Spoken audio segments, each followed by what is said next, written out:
Magandang umaga sa inyo mga kapinta. At yan na nga, makatapos na tayong haspe mga kapinta.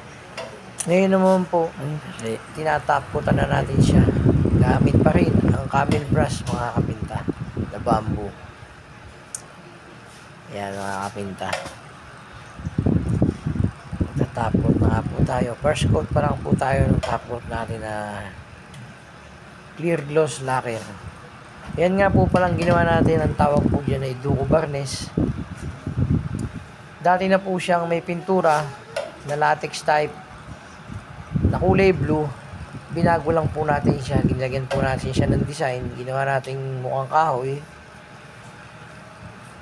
Kaya hindi na rin tayo medyo nahirapan kasi latex din naman yung pinatungan natin. Hindi naman po enamel. Kaya hindi siya kumontra dun sa ginamit nating lacquer type. Ginamit ko nga palang pang-haspi dyan na kulay mga kapinta ay Bon Amber na acry color. Halos kahawig siya mga kapinta ng mahogany. Ang kagandahan lang po rito sa latex ay napakadaling matuyo. Hindi gaya ng wood stain na talagang abutin pa po tayo ng kinabukasan bago tayo makapag-ipit at makapag-top coat. Yan po ang kalamangan ng acry color sa wood stain. Kaya ako naman po siya ginamitan yan dahil hindi po pwedeng magbuga mga kapinta dito sa condo na ginagawa namin. Kaya minanumano ko po siya at ginawa ng paraan para maging maayos at maganda. Yan mga kapinta. Malaking bagay din po may camel brush kayong ginagamit mga kapinta. Yung camel brush ko nga po pala na yan ay nabibili namin sa Recto, sa Jubir. Doon po sa tagiliran po na kaharap ng Isitan, doon po nakakabili niyan mga kapinta.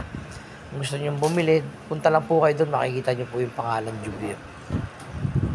At doon po yung lahat ng klase ng brush mga kapinta. Napakamura lang. Talagang pakikinabangan mo talaga siya at napakatibay. Hindi po basta-basta nahuhugot yung hibla.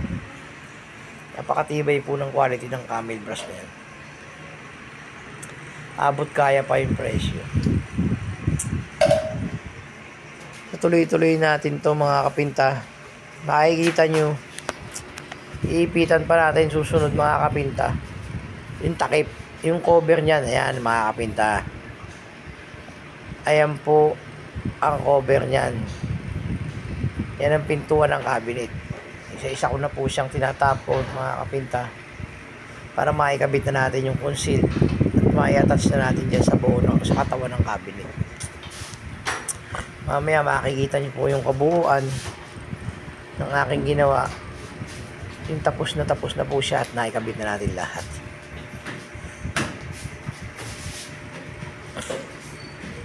Yan mga kapinta. Nakakita nyo naman, cameraman natin. Tuloy-tuloy lang siya. Hindi. Saya, di ba? Wala eh. Ayan, mga kapinta. Oh. Nakikita nyo naman, tinapos na natin. Ayan. Ayan na po ang kayarihan ng ginawa natin.